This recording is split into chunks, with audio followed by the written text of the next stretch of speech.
ನಮಸ್ಕಾರ ಎಲ್ರಿಗೂ. Welcome back to Arushree Joshi YouTube channel. ನಾನಿವತ್ತು ಈ ವಿಡಿಯೋದಲ್ಲಿ ಸ್ವಲ್ಪ ಶಾಪಿಂಗ್ ಮತ್ತು ಆಷಾಢ ಮಾಸ ಯಾವಾಗಿನಿಂದ ಪ್ರಾರಂಭವಾಗಿ ಯಾವಾಗ ಕೊನೆಗೊಳ್ಳುತ್ತೆ ಅನ್ನೋದನ್ನು ಈ ವಿಡಿಯೋದಲ್ಲಿ ತಿಳಿದುಕೊಳ್ಳೋಣ.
ಬೆಳಗ್ಗೆ ಟಿಫನ್ ಎಲ್ಲ ಮುಗಿಸ್ಕೊಂಡು ಶಾಪ್ಗೆ ಹೋಗಿದ್ವಿ, ಟಾಪ್ ತೊಗೊಳ್ಳೋದಿತ್ತು ಅಂತ ಹೇಳಿ.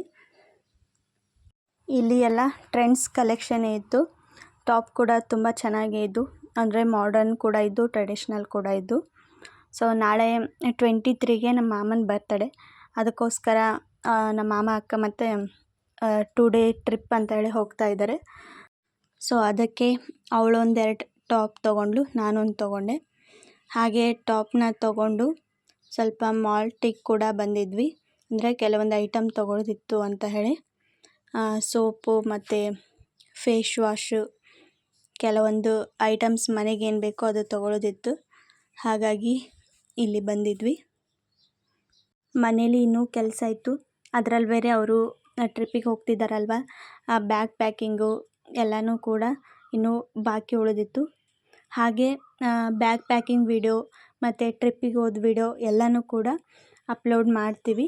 ಸೊ ಅದನ್ನು ನಮ್ಮದು ಇನ್ನೊಂದು ಚಾನಲ್ ಇದೆ, ಆ ಚಾನಲಲ್ಲಿ ಬ್ಯಾಗ್ ಪ್ಯಾಕಿಂಗ್ ಮತ್ತು ಟ್ರಿಪ್ದು ಎಲ್ಲ ವಿಡಿಯೋನೂ ಕೂಡ ಅದರಲ್ಲಿ ಅಪ್ಲೋಡ್ ಮಾಡ್ತೀವಿ. ತ್ರಿಷಿಕಾ ಕ್ರಿಯೇಟಿವ್ಸ್ ಅಂತೇಳಿ ಚಾನಲ್ ನೇಮು. ಆ ಚಾನಲ್ಲು ನಮ್ಮ ಅಕ್ಕಂದು. ಸೊ ಆ ಚಾನಲ್ ಲಿಂಕನ್ನು ಡಿಸ್ಕ್ರಿಪ್ಷನಲ್ಲಿ ಕೊಟ್ಟಿರ್ತೀನಿ, ಹೋಗಿ ನೋಡಿ ಸಬ್ಸ್ಕ್ರೈಬ್ ಮಾಡಿಕೊಂಡು ನಮಗೆ ಇನ್ನೂ ಸಪೋರ್ಟ್ ಮಾಡಿ.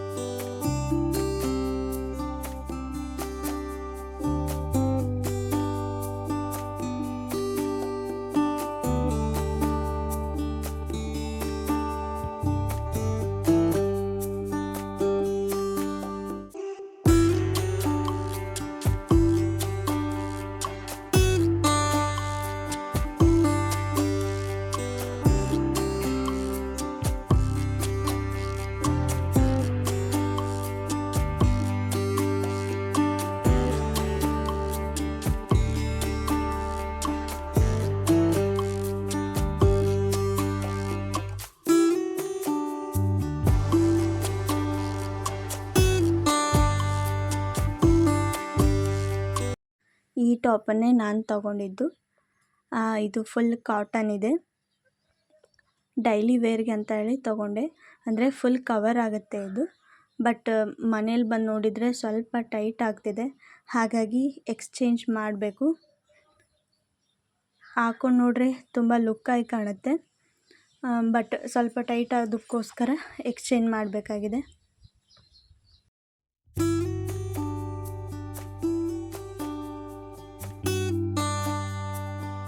ಹಾಗೂ ಈ ಬಾರಿಯ ಅಮಾವಾಸ್ಯೆ ಮತ್ತು ಆಷಾಢ ಮಾಸ ಯಾವಾಗ ಪ್ರಾರಂಭವಾಗಿ ಯಾವಾಗ ಮುಕ್ತಾಯವಾಗುತ್ತೆ ಅನ್ನೋದನ್ನು ನೋಡೋಣ.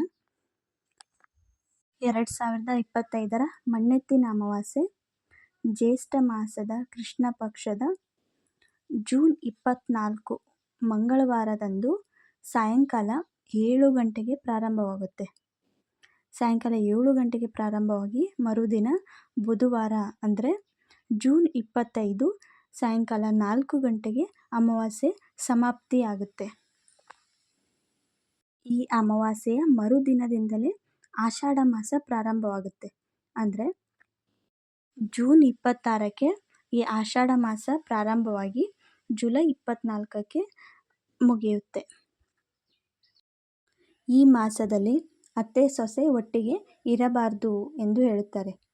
ಹಾಗಾದರೆ ಒಂದು ವೇಳೆ ಅತ್ತೆ ಅಥವಾ ಸೊಸೆ ಊರಿಗೆ ಹೋಗುವುದಾದರೆ 23ನೇ ತಾರೀಕೆ ಅಂದರೆ ಮಂಗಳವಾರ ದಿನವೇ ಊರಿಗೆ ಹೋಗಬೇಕು. ಏಕೆಂದರೆ 25ನೇ ತಾರೀಕು ಅಮಾವಾಸ್ಯೆ, ಆದರೆ 24ನೇ ತಾರೀಕು ಮಂಗಳವಾರ ಸಾಯಂಕಾಲದಿಂದನೇ ಅಮಾವಾಸ್ಯೆ ಪ್ರಾರಂಭವಾಗುತ್ತೆ. ಹಾಗಾಗಿ ಆ ದಿನ ಮಂಗಳವಾರವಾದ ಕಾರಣ 23ನೇ ತಾರೀಕು ಸೋಮವಾರ ಯಾರಾದರೂ ಒಬ್ಬರು ಊರಿಗೆ ಹೋಗುವುದು ಒಳ್ಳೆಯದು. ಈ ಮಾಸದಲ್ಲಿ ಅತ್ತೆ ಮತ್ತು ಸೊಸೆ ಒಂದೇ ಬಾಗಿಲಲ್ಲಿ ಓಡಾಡಬಾರ್ದು ಅಂತ ಹೇಳ್ತಾರೆ. ಅದು ಏನಕ್ಕೆ ಓಡಾಡಬಾರ್ದು ಅಂತ ಪರ್ಟಿಕ್ಯುಲರ್ ರೀಸನ್ ನನಗೂ ಕೂಡ ಗೊತ್ತಿಲ್ಲ. 1 ತಿಂಗಳವರೆಗೆ ಒಟ್ಟಿಗೆ ಇರಬಾರ್ದು ಅಂತ ಹೇಳ್ತಾರೆ. ಅದನ್ನು 1 ತಿಂಗಳು ಪಾಲಿಸದೇ ಇದ್ದರೂ ಕೂಡ ಕೊನೆಗೆ 1 ವಾರ ಆದರೂ ಕೂಡ ಈ ನಿಯಮವನ್ನು ಪಾಲಿಸಬೇಕು. ಈ ಮಾಸದಿಂದನೇ ಚಾತುರ್ಮಾಸ ಪ್ರಾರಂಭವಾಗುತ್ತೆ. ಹಾಗೆ ಈ ಮಾಸದಲ್ಲಿ ಬರುವಂಥ ಹಬ್ಬಗಳು ಅಂತಂದರೆ ಜುಲೈ 6ನೇ ತಾರೀಕು ಆಷಾಢ ಏಕಾದಶಿ ಇದೆ, ಅಂದರೆ ದೇವಶಯನಿ ಏಕಾದಶಿ. ಈ ಒಂದು ಏಕಾದಶಿದಿಂದನೇ ಶಾಖವ್ರತ ಪ್ರಾರಂಭವಾಗುತ್ತೆ.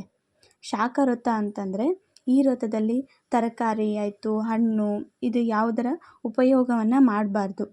1 ತಿಂಗಳವರೆಗೆ ಕಾಯಿಪಲ್ಯವನ್ನು ನಿಷೇಧ ಮಾಡಬೇಕು.